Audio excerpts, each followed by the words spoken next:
Okay. What's going on, everybody? My name is Mangg. Oh, shit. Welcome back to Hanging with Mangg. We are playing the new hotness here. A game called Pal World. Which is sort of, Valheim meets Ark meets Pokemon meets guns.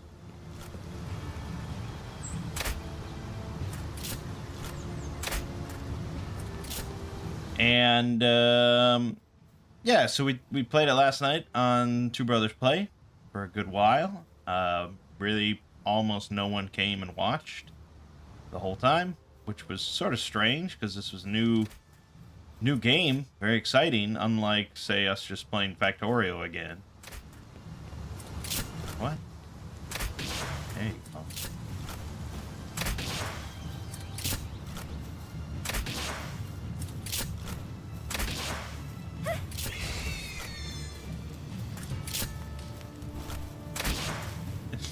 Single file.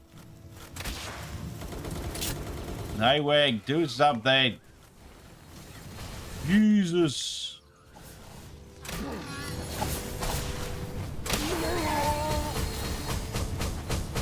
God.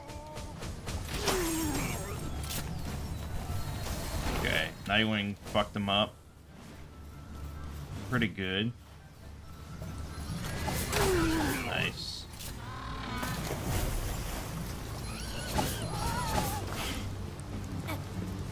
Okay, overall pretty good. This is actually the first raid we've ever had on this save file in this world.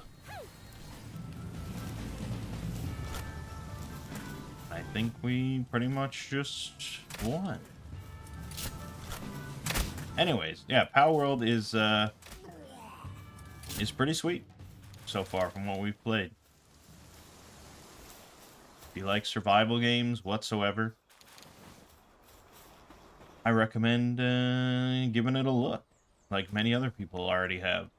I think if you don't care for survival games and you're interested in just like Pokemon, I don't know. It still has a lot of the survival game trappings in it. You're picking up sticks, you know, you're going down a tech tree and you're building a base. You're farming materials so you can get more things. But there are certain RPG elements to it. I mean, you level up, you enhance your stats. You're catching all these different types of monsters with kind of randomized abilities. You're exploring the world. And like you can find, obviously, well, yeah, I mean, there's a lot of different pals is what they call them. But there's also things that you can find that are like fruit, like special fruit that you can find that teaches pals new abilities. So you can kind of customize, you know, you can customize your party and give them different abilities, and then each of them has like a special ability. Some of them can be ridden as mounts. Some of them can be used in battle as like a gun. And yeah, there's guns. I mean, it's such a wild, like, meme concept for a game, but it just is pretty nicely put together. So yeah, I mean, I would recommend it so far.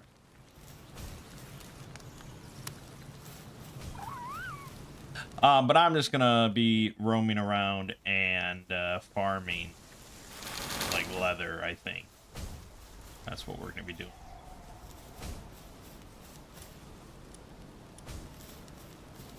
Anywho, that's Pal World.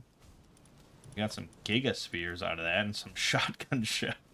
We got some like Master Balls and shotgun shells. Excellent. It's a good haul.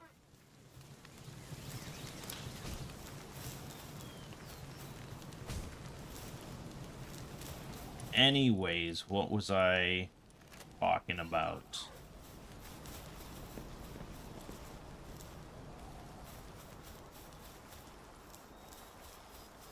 Right. So, this week on this channel,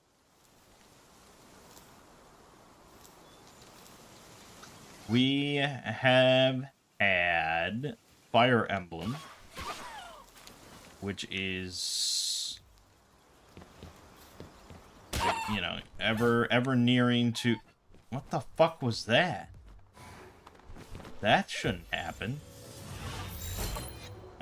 It's ever nearing to completion.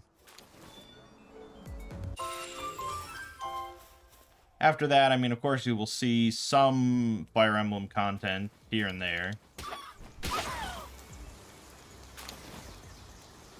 I mean, it'll probably... Fire Emblem 8 will show up again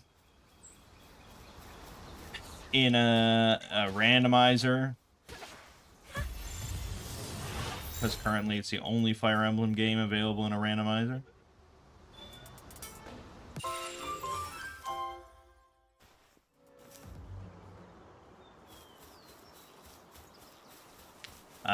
There was some talk I saw pretty recently in the Archipelago Discord of adding Fire Emblem Fates to the collection. But there may be some issues with the licensing for the existing randomizer for that game. And yeah, I mean, pretty much every Fire Emblem after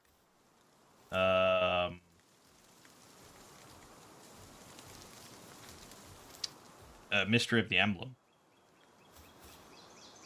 So from the 4th game on, there are randomizers for all of them. And I mean, the randomizers you can make it pretty wild. You can make it a pretty wild experience where you can play as like monster creatures and, you know, all that sort of stuff. Like, it's really, sky's the limit. So there's that. As well as, of course, any new Fire Emblem games that come out, of which there will be some new Fire Emblem games eventually.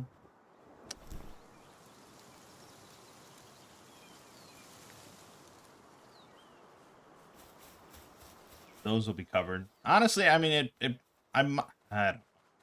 There's so many other things I could do. But I could go back and actually do, like, a full playthrough of Engage. Just because it is, like, the newest one. I don't know. I mean, I could do full playthroughs of all of them, really.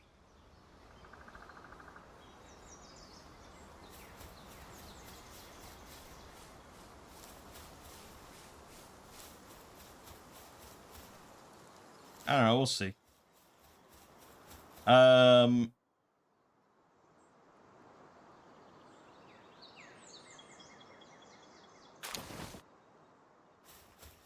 We also have some more Warhammer 40k Rogue Trader. Just continuing on nicely. We're on chapter 2 now, I believe, of 5.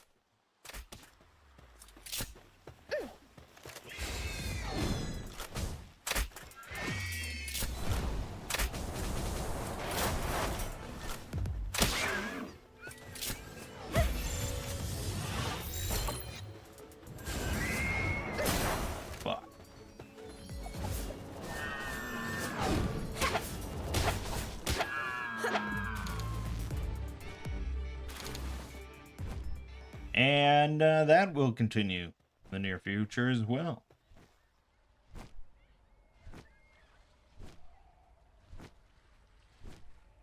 Additionally, we did something a little fresh this week, didn't we? I was talking last Sunday about potentially doing some solo RPGs. And so we did.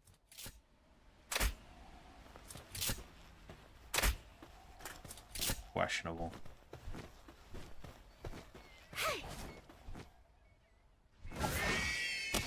There you go.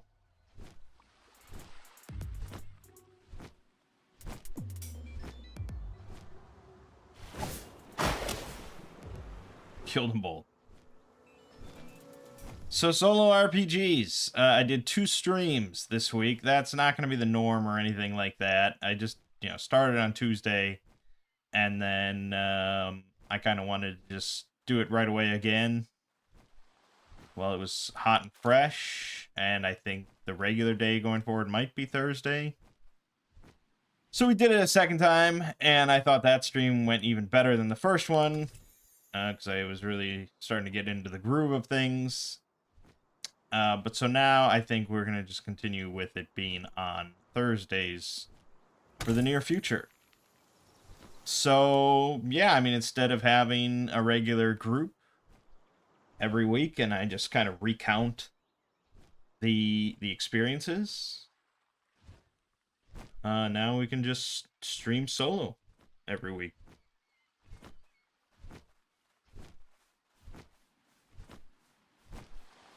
So I guess, I mean, I could recount the solo streams if people are interested.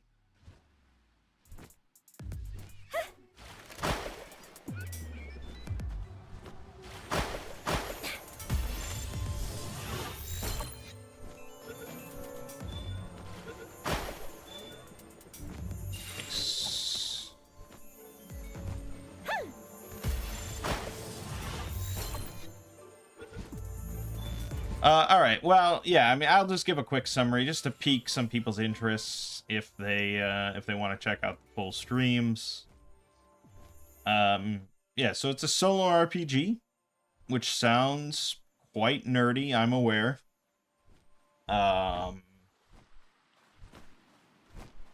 It sounds quite nerdy and pathetic because most people think of RPGs, D&D as a group activity. But it certainly doesn't have to be. It's really no more sad and lonely as playing a video game by yourself. And most people don't think of that as pathetic. Some people do. But the basic idea of a solo RPG, as mentioned, is that you are a player in an RPG campaign, but instead of having a DM describe situations to you and answer your questions while you play, mostly you are rolling on random tables, asking questions to the dice, essentially, and then sort of acting as the DM as well to kind of interpret these results and craft the experience for yourself. And you could very easily just like solo DM and then just, like you could just add another player and it would basically be the same experience. There are such thing as GM-less games where you don't have a dungeon master, a game master. And the whole group sort of acts as a communal DM. It's sort of that experience. It's just you are by yourself.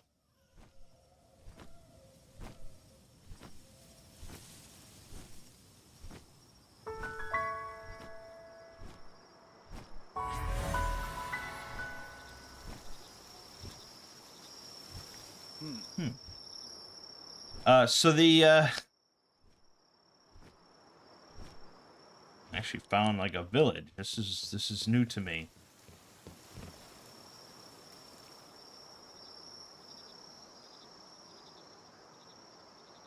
I think everybody's solo RPG experience is going to be somewhat different. It's going to be kind of crafted and cultivated based on each person's personal interests and what they like out of an RPG experience. So for me, what I like, and I've said this many times before, what I like when I play RPGs is I like to solve problems. I like to be presented with varying situations, generally, sort of ridiculous, like, not ridiculous, not like silly, but just like difficult situations and difficult problems, open-ended problems, and then solving them as creatively as I can. That's always what I've enjoyed. So, you know, some people are going to do solo RPGs and they really like the story and characters. And so they're going to be doing much more of like a creative writing kind of experience sort of thing, you know, where they might avoid combat a lot and just interact with various characters and develop their personalities and develop the story. Some people are going to be a lot more interested in combat and like just tactical situations like that. They might do a lot of random dungeon crawling, and they might simulate, you know, every aspect of combat with a very crunchy system.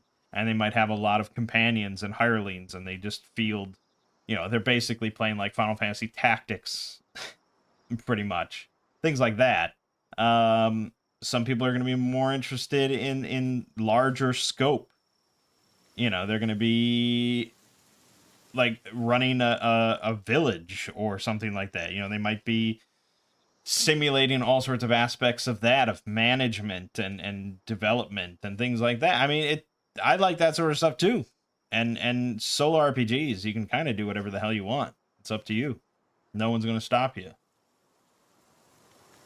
But for me, you know, I like just solving problems. So the game that I'm going to be playing is more, it's less going to be focused on like dialogue and characters and personalities and things like that.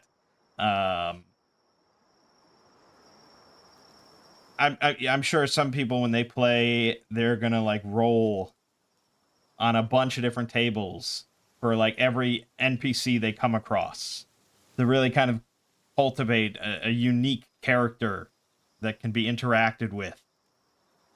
Things like that. I'm not going to be doing stuff like that as much. But what I am going to be doing is throwing just big problems at my characters, and the world, and seeing that how I can solve them myself. Stuff like that. So, the character that we have is a guy named Garland. He's a ranger. Does not have much of a backstory that I've developed at this point. And honestly, doesn't really have much of a personality that I've developed at this point.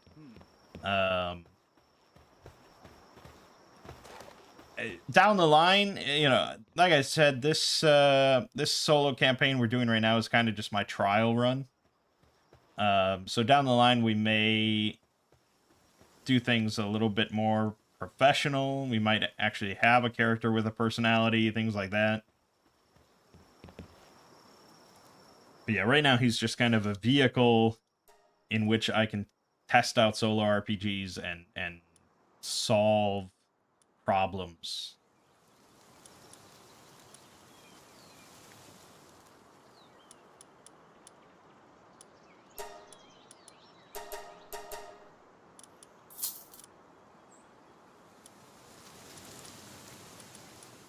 Man, it would be great to have this guy in our base. We have a PAL merchant in our base that we captured, but meh. Meh, meh. At least I have the fast travel now, so I can come here whenever I want to buy stuff. So I didn't even like build a map or anything like that. I decided very little when I just started, and I was just like, okay, I'm in a town, a generic town, and I'm just gonna go to the bar, to the public bulletin board, and just find a job, a quest. You know, and I just randomly rolled up on some tables what a quest could be, and the table, a good table for this sort of thing is not going to be a list of quests. It's going to be a list of like words that you randomly roll on, and then from there you kind of interpret the words that you got, and you develop it into a quest that could be posted. Which is basically, I'm using a game called Heroes of Adventure, which is a really great system. I definitely recommend it. It's completely free. And it's not designed for solo play, like at all. There's no rules or anything for playing solo. So all of these tables and stuff that are in that game are designed to just help out DMs that want to, you know, that want inspiration or want to come up with things randomly. So all these things that I'm doing, anybody as a DM for a group of people could just use and do. So if you're a DM and they're like, oh, we're going to go to the bulletin board. We're looking for a quest or for a job. You could just roll on these tables and be like, okay, I got this word, I got this word, I got this complication. How can I bring that together? Blah, blah, blah, blah, blah. And that's basically all I'm doing.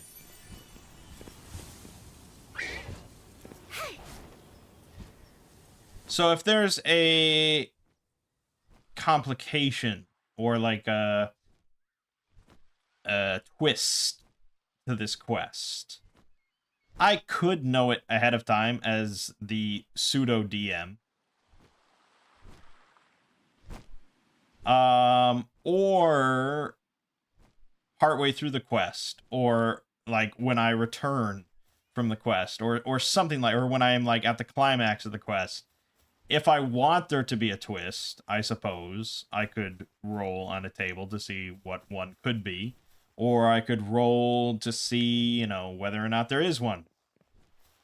At the very least. Things like that, you know, just like kind of a 50-50, or... Look at this guy. Oh my god, that is creepy! Holy shit, that's creepy.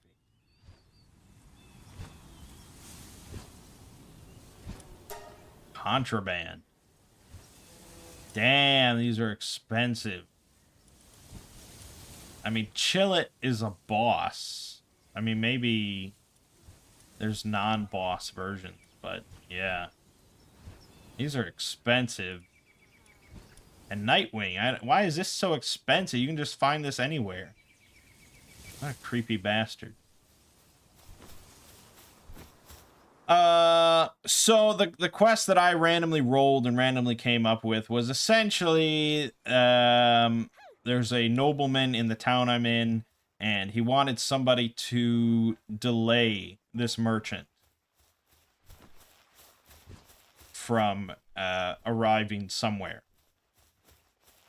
And that really, what I rolled from the random words was just like stop/delay, known place. I don't even remember. I don't even remember all the words that I rolled. But I do remember the first thing being stop/delay. And then from there, I think I just kind of like sat and thought about it and just thought up a quest. And I ended up with something that was kind of cool. Or, you know, so I thought. And it's really amazing to me. If you watch both of the streams, you can kind of see like how this whole quest developed and how actions had just this ripple effect already across 2 sessions. Just a handful of hours. It was really cool. And from there, my world that I didn't even have when I started playing just started developing and growing. And even since Thursday's stream, I've thought about it some more. Guy gave me pizza.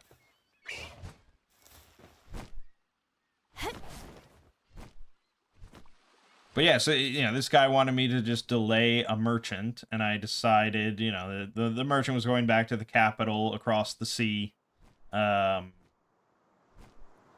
basically inform the merchant guild there about some development with, like, the crops near this town. Yeah, I think I settled on that because I was like, I want the reason for why this guy wants this merchant delayed to be really kind of like esoteric to the average adventurer. Like they wouldn't care. And I was like something about like wheat futures or something is what I said. And so from there we kind of went with it. And originally I was like,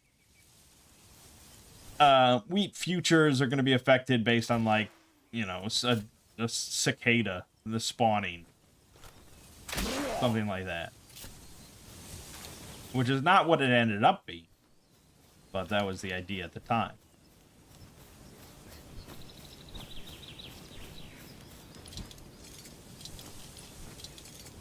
basically, I said it doesn't really matter to the adventurer that he's hiring. In this case, Garland. It doesn't matter to Garland why he wants this guy delayed.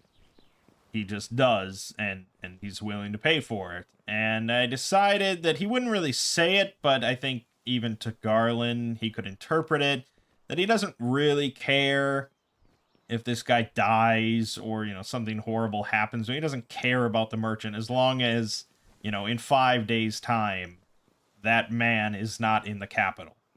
That's all he really cares about. So he just uses the word delay to be kind of legally clear. But that was it. So Garland needs money. He takes the job. But he needs money like today. And this guy isn't going to pay out for like 5 days. Once it's clear that this guy didn't make it to the capital in time. So he's not going to get his money for 5 days, even if he delays him like today.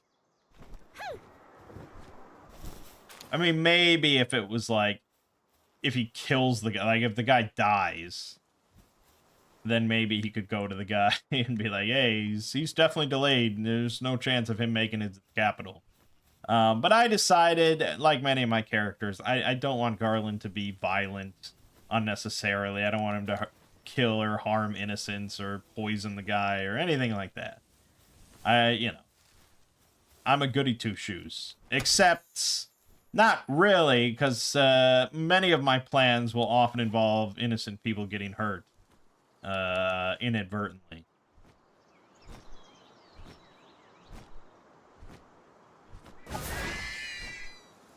So, but I needed money today, and I was like, okay, I was thinking about all my options, and this was on Thursday's stream, so the second stream. I was thinking of all my options of making quick cash.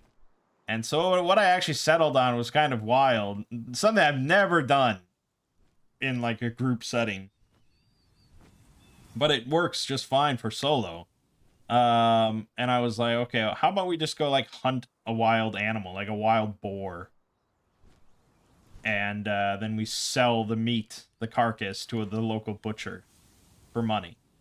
And so we sat there, if you watch the stream, I sit there for a little while just thinking about how much a butcher would pay for a wild boar carcass.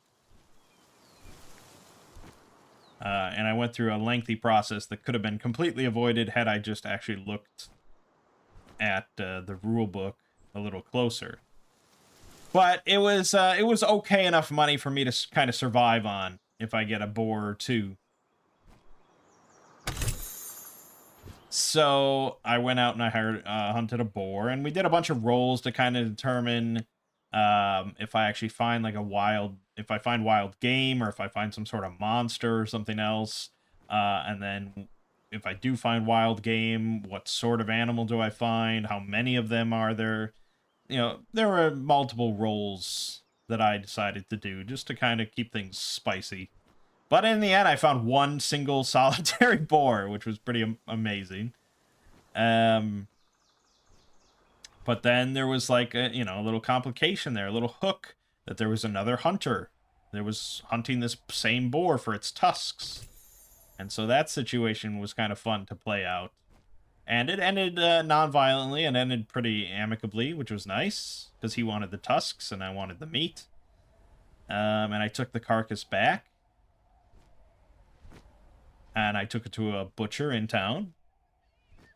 And I kind of was like actually doing the dialogue, like back and forth with myself. I don't like that. I don't think I'll be doing that in the future. I think we're just going to kind of summarize dialogue.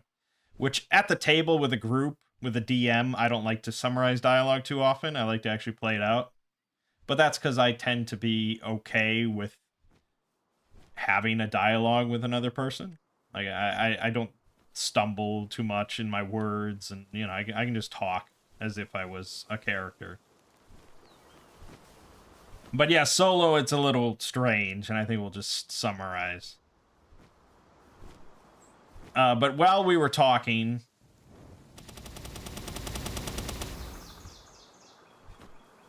he mentioned, the butcher's like, oh, well, I might be interested in purchasing this carcass if it's healthy?" And I was like, "Oh, you know, as the player DM, I was like, I didn't really consider doing a roll to see if it's healthy or not. So I did a roll, and I determined that no, the carcass was not healthy. And I decided, well, obviously I should have done that roll initially, but since I didn't, it's kind of interesting because now it's not visibly unhealthy. It's internally unhealthy, and that's why, we didn't notice it.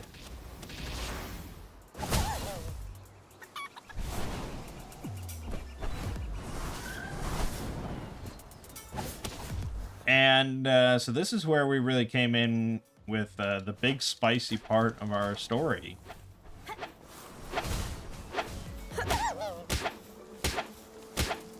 That when I was, for the second session, I decided to put together a map of the region that I was in.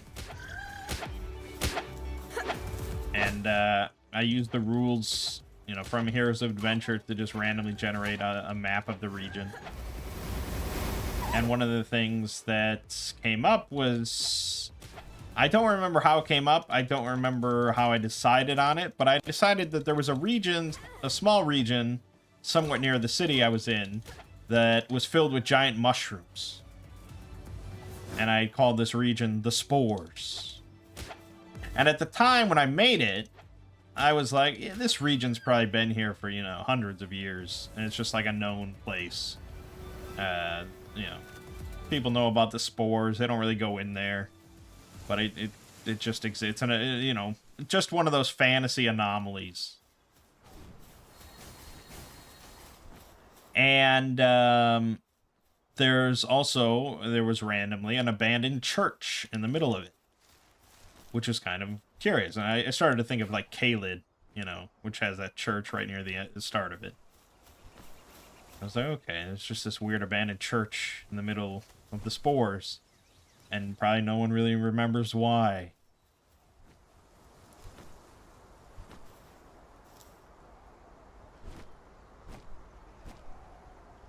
But then I ended up with this unhealthy boar that was unhealthy internally. And I was like, oh, well, wouldn't it be interesting if it was filled with these spores, these mushrooms, and it was infected? And the spores are not as, sort of benign as I thought initially. And they're kind of active and maybe spreading. And then from there, things really spiraled in my mind. And pieces started to fit together, which is a wonderful part of DMing, I will say. When the pieces of your, sort of disparate world start clicking together and be like, oh, that makes sense. That's how that works. That's why this is. It's wonderful. So as it developed then, I came to the decision that the spores are not this age-old phenomenon that everyone's aware of. They're a very new phenomenon. Like months, maybe. And the spores are spreading. That region has been growing.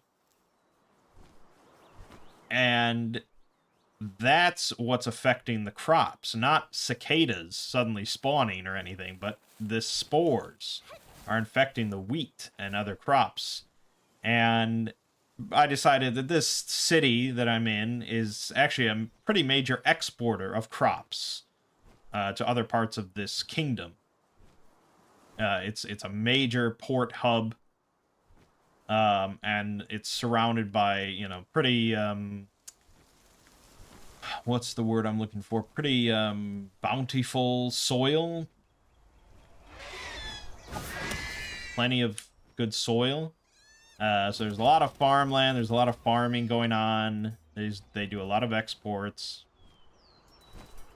And this merchant that I'm supposed to delay makes like an annual or a biannual visit to Guthwald to inspect all the farmland. To see, how the crops are going to be doing. What the exports are going to be, what it's going to be like on behalf of the Merchants Guild. And this year now he discovers the spores as a massive problem that's potentially going to devastate the entire harvest.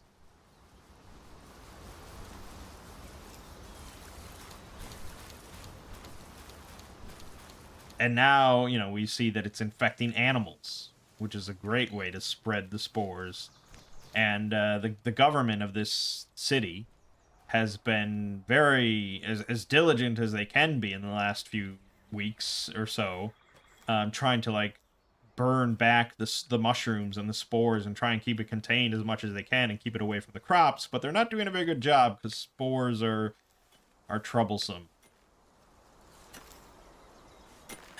So yeah, all these pieces started to click together, and I was really pleased with myself.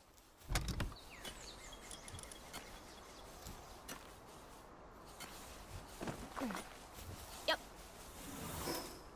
And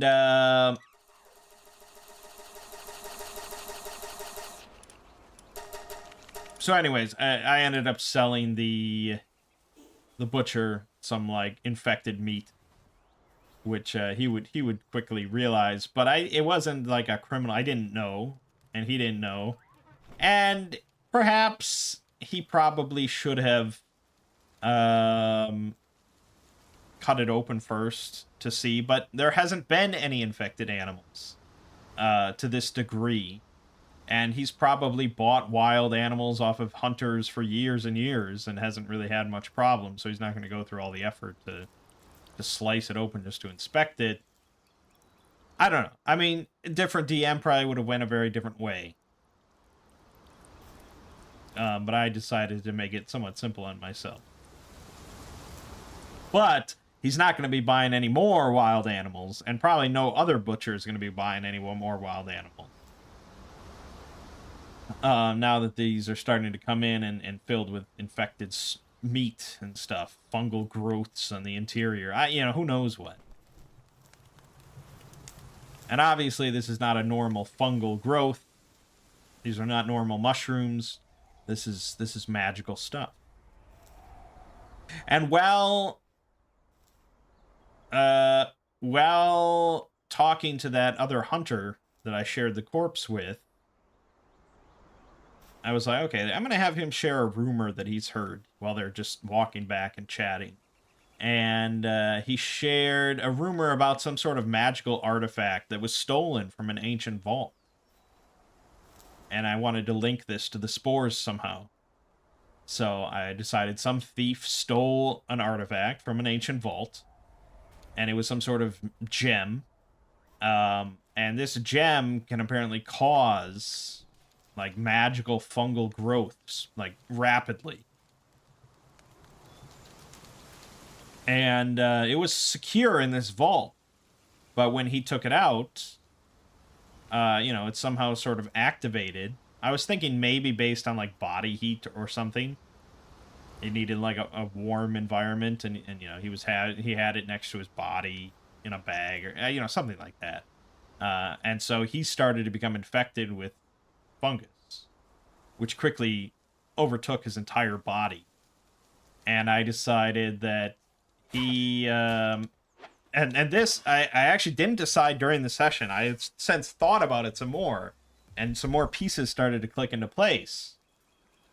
So he actually stole it from the ruins that I have in Basin Lake, which is at the top of this mountain nearby. I had rolled up that there were some ruins there in a flooded lake. Flooded ruins. And so he stole it, and he managed... by the time he got down from the mountain and walked a bit, he was already, like, infected internally. And he managed to stumble over to this church that was out there, where they tried to pray for him and tried to bless him and cleanse him and so on and so forth. But he soon succumbed. So they buried him in the back of the church. And then the gem never stopped activating at that point. And just continued to spread and spread, and soon this region became the spores, and the church was abandoned. And that was like a few months ago. And now it's just going to continue to spread until someone deals with this gem that's buried behind this church in the middle of just a horrible region.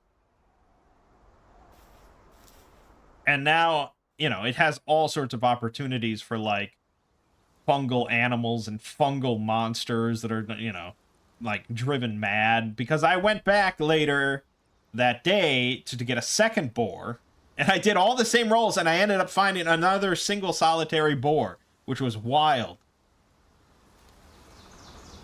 And the boar that I found this time was actually, like, mad and rampaging.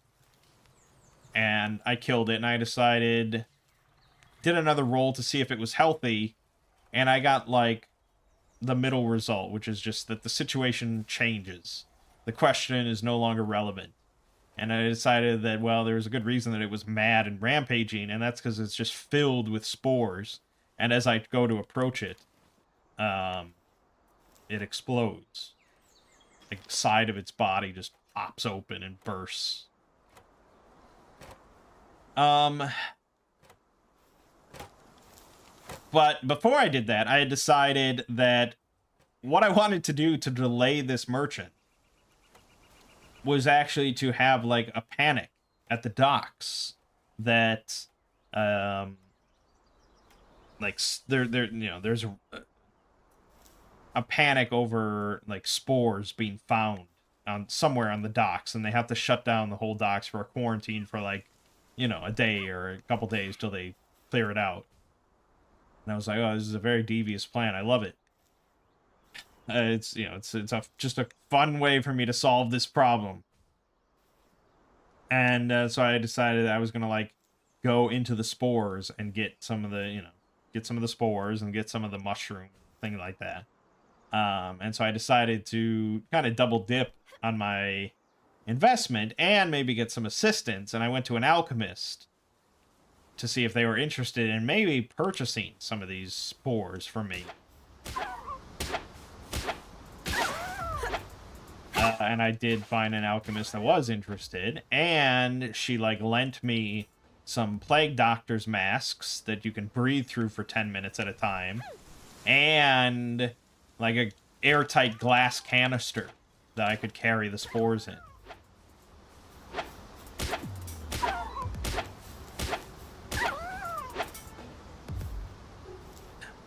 So all was well. And she couldn't pay me a whole lot, but she gave me the means to actually collect the spores safely, which was very helpful. And the extra money on top was just gravy, because this was all just ancillary to my actual plan of, causing a panic on the docks. And I decided that the government of the city was, like, has, like, a perimeter watch around the spores, and they were constantly trying to, like, burn it back with torches and stuff, trying to do some sort of controlled burn to keep it away from the crops. So it would be very tricky for me to sneak past them and just wander into the spores, because this is a big deal for the city. All hands on deck kind of thing. And so I thought, okay, well, maybe I could go by boat around to the coast on the other side where they're not trying to burn it back, and that'll probably be empty. But it would be a very long boat trip with a rowboat, which is all I could reasonably steal. So instead, I decided, well, during character creation, I got the ability to fly. Somewhat at will. So I'll just kind of go nearby the spores, fly over, fly in myself, and pick up some stuff. But first I did that second boar hunt, and then this thing exploded with spores, and I was like, well, why go in there when it was brought to me? So I collected some spores from the carcass, as well as some of the infected meat, and I put it all in this glass canister. And then I went back to town. I didn't go to the alchemist, because I wanted to be done with my job on the docks before I went back to the alchemist, because she'll just want me to hand over the whole canister. So I waited till night. I went to the docks, wearing a plague doctor's mask, and I thought, this isn't too conspicuous with everything going on, so no one's probably going to really stop me. And I made it to the docks. And I'm like, okay, I'm just going to dump out the pieces of meat here on, like, some crates. I don't think really anyone's going to see me. It's still dark out. But I should do a roll just to see. And I'll set the DC at really something easy, like 5. And then I rolled like a 1 and a 2. I rolled with advantage. Technically, I did succeed on my second roll, and I didn't realize it until afterwards. But I was like, this is such an interesting and fun result, I'm just going to keep it. Sometimes failure is more interesting. Actually, oftentimes failure is more interesting. So, since I rolled, like, you know, a 1, essentially, I decided that I was going to be caught in the most incriminating pose and situation possible. That, a guard comes across me holding, like, the infected fungal meat, and I drop the canister, and it rolls towards his foot, and I'm wearing this plague doctor's mask. Things like that. And then, of course, you know, after I was caught, I just flew away. So I could do that. But, you know, obviously, word will get out quickly. And I decided that actually this was kind of a best case scenario. I kind of wanted to be caught in this situation. Because now there's no doubt. I mean, word is going to spread like wildfire that some guy with a plague doctor's mask was caught putting out infected fungal meat in the docks. And then he flew away. Like, holy shit. So everyone's going to know that, you know, there's trouble on the docks. The docks are definitely going to be shut down. And I ditched the plague doctor's masks in the ocean, and I, you know, washed myself off and everything. And I can't go back to the alchemist because I lost all of her shit.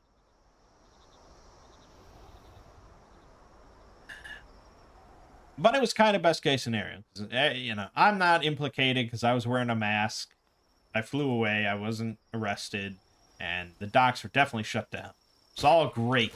But then I decided to do a reaction roll to basically determine how the government of the city is going to react to this situation, to this development. Do they overreact? Do they underreact?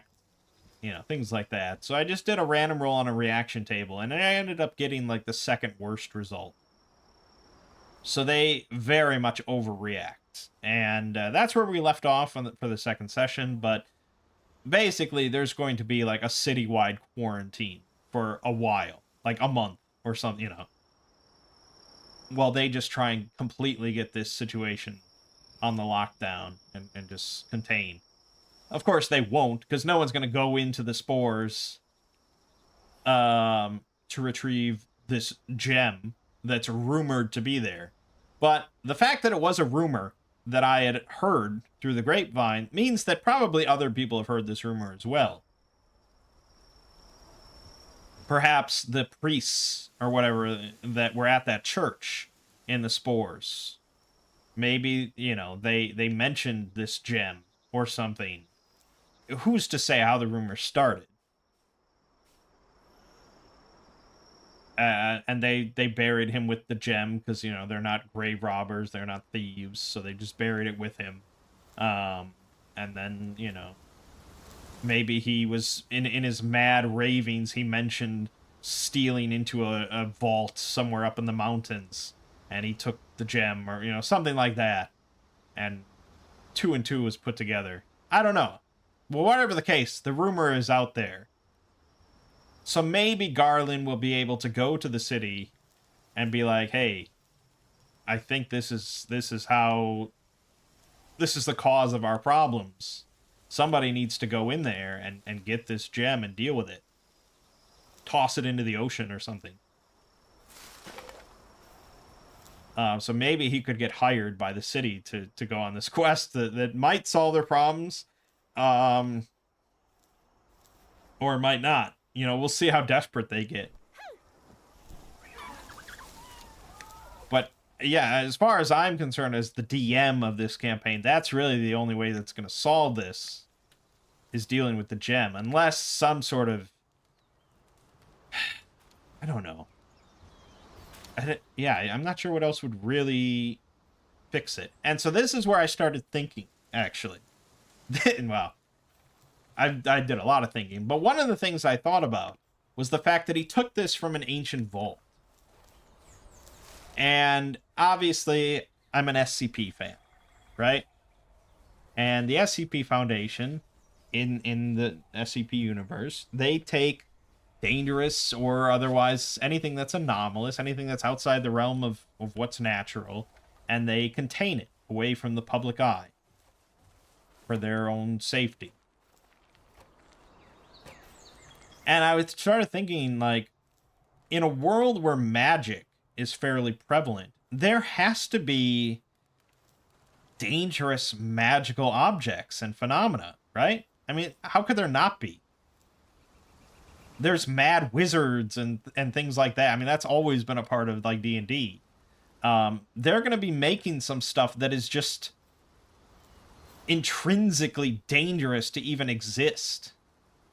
And stuff that doesn't just, like, sit in a box in a dungeon somewhere, you know, waiting to be found. Stuff like that does exist, but there has to be other things that are just, like, as long as they are, you know, in existence and not contained properly, they are just a danger to society. So what if we have the D&D version of the SCP Foundation? Which is sort of the Bellerverse, but not quite, because in the Bellerverse, the Foundation doesn't really exist anymore. Whereas I'm thinking about, like, a version of the Foundation that actively existed in this world and you know, operated based on the rules of like a D&D campaign. Holy shit, look at this guy! Holy shit! What in the fuck? Capture something. Incineram.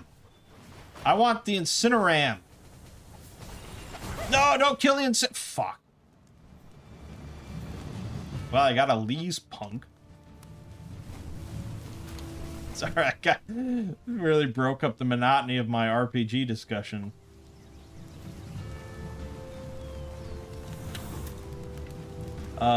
Anyways, so I settled on the Society for the Containment of Paranatural Phenomena, or the SCPP, also mostly known as the Society. And so I decided that this thief, well, pretty much what I decided on was that the Society at this point in time in this campaign that I'm playing in no longer is functional. How recent that is, I don't know. Probably not that recent. But for whatever reason, the Society kind of collapsed. But their containment cells, or whatever, you know, these vaults that they use to contain this dangerous magical phenomena, those are kind of still in existence and somewhat still functional, although they're becoming less and less functional as time goes on, and there's no one guarding them, which is how thieves are starting to find, you know, these adventurers or whatever that spelunk into dungeons and whatnot are finding these ancient vaults and stealing stuff that they have no business dealing with, such as this gem that causes rapid fungal growth. You know, it was probably kept underground in like a cold cell or something like that to prevent it from activating. He took it out, he kept it near his body, it activated, and so on and so forth. So, and that's where I decided that the flooded ruins up in Basin Lake, that was once a Society sort of facility, essentially. That's where the vault was. And so he was up there spelunking and rummaging around, looking for treasure, and he found something. And so there's probably other things still up there that were once contained by the society and are now just kind of sitting there. But most of the stuff that the society contained obviously was pretty dangerous, or pretty things that would really disrupt the status quo on a large scale. Obviously, you have a setting where magic is normal, relatively normal. I mean, I'm a level 1 character, I can fly. You know, it's pretty normal. But me being able to fly does not upset the status quo on a large scale manner. So, you know, I haven't really thought of other things that could fall into this category, you know, but it's definitely fodder for creativity. And so that's kind of where I'm at. So I do think that, like, taking this gem and chucking it into the ocean probably would solve the problem. The bottom of the ocean is quite cold. It's going to be inert, essentially. And the society did not chuck it into the ocean for the same reason that, you know, the council of the ring or whatever didn't chuck the one ring into the ocean, because it would eventually be found. So that same logic. The society, of course, much like the Foundation, just assumes that they'll be around forever. So I'm sure at some point, some cataclysmic thing internally just completely ruptured the society, and they disintegrated as an organization. But I do think it would be interesting for me as a DM to kind of have this as an ongoing setting, that I could do a campaign that takes place before they collapsed, and I could do campaigns after they collapsed, and, you know, there's a difference there.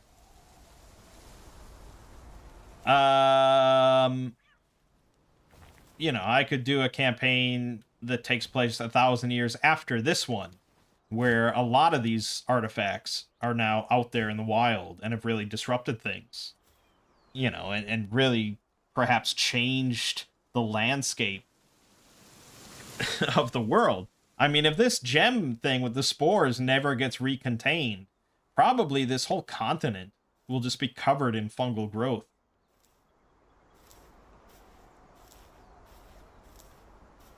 Which I think, wasn't there something in, like, Divinity 2? Or not Divinity 2, Pathfinder, Wrath of the Righteous, or wasn't there something, or maybe it was Baldur's Gate 3? There was some sort of RPG where they discussed in, like, one of the in-game books or something, that there was a continent that was completely just filled with, like, fungal growth, and the only thing that stopped it was, like, the ocean. Oh man, was that Baldur's Gate 3? Let me just do a quick search.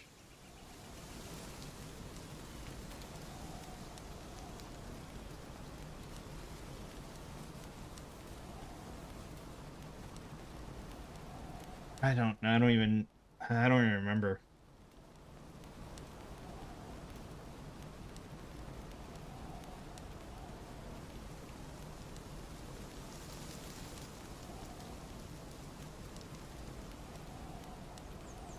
Nah, if anyone knows what I'm talking about. I want to say it was Baldur's Gate 3 because I thought it was fairly recent that I remember reading about this. But maybe it was a Pathfinder game.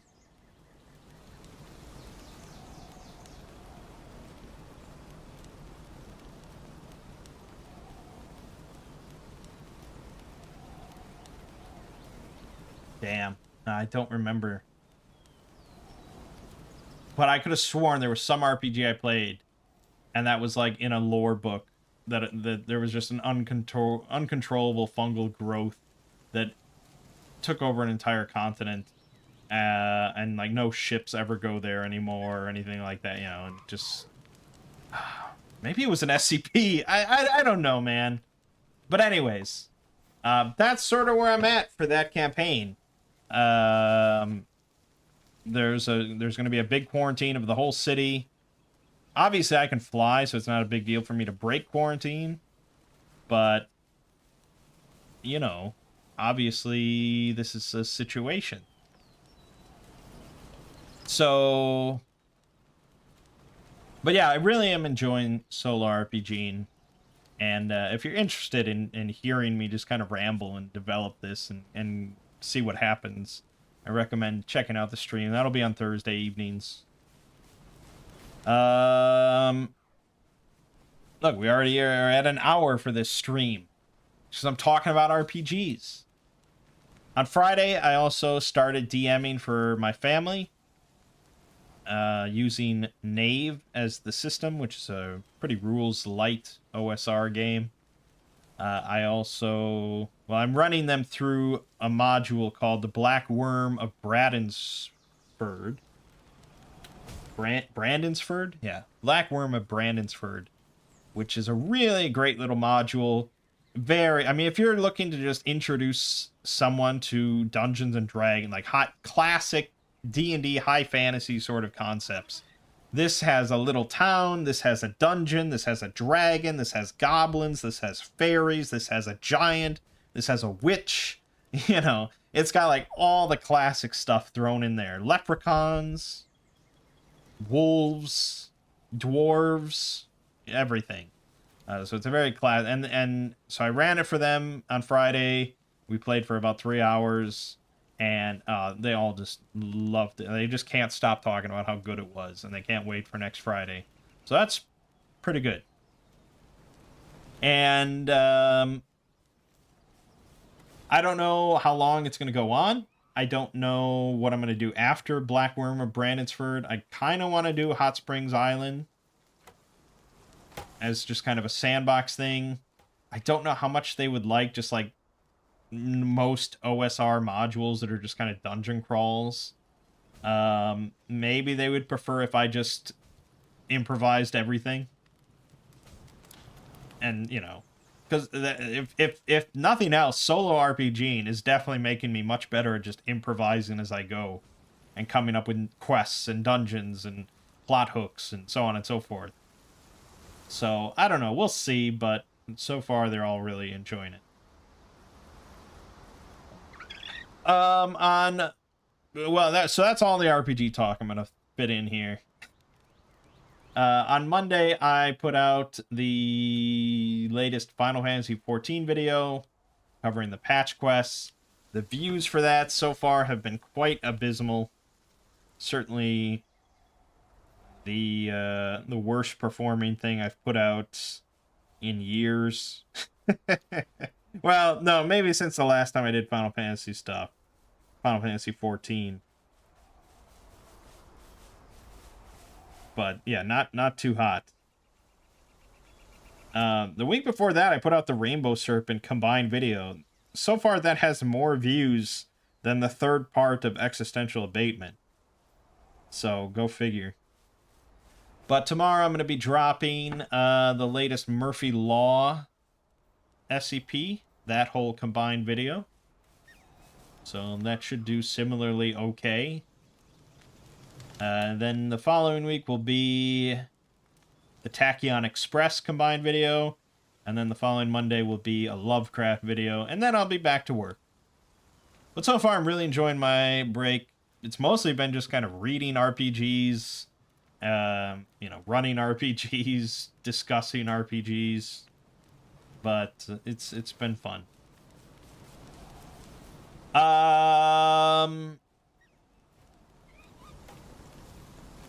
Yeah, I guess that's it. So, Murphy Law tomorrow. Some more Fire Emblem, some more Rogue Traders, some more Pal World on Two Brothers Play, most certainly. And Solo RPG on Thursday. Should be all fun stuff. For now, though, my name is Mangg. Game watching has been hanging with Mangg. Yeah, that's the game. And I'll see you fine folks next week.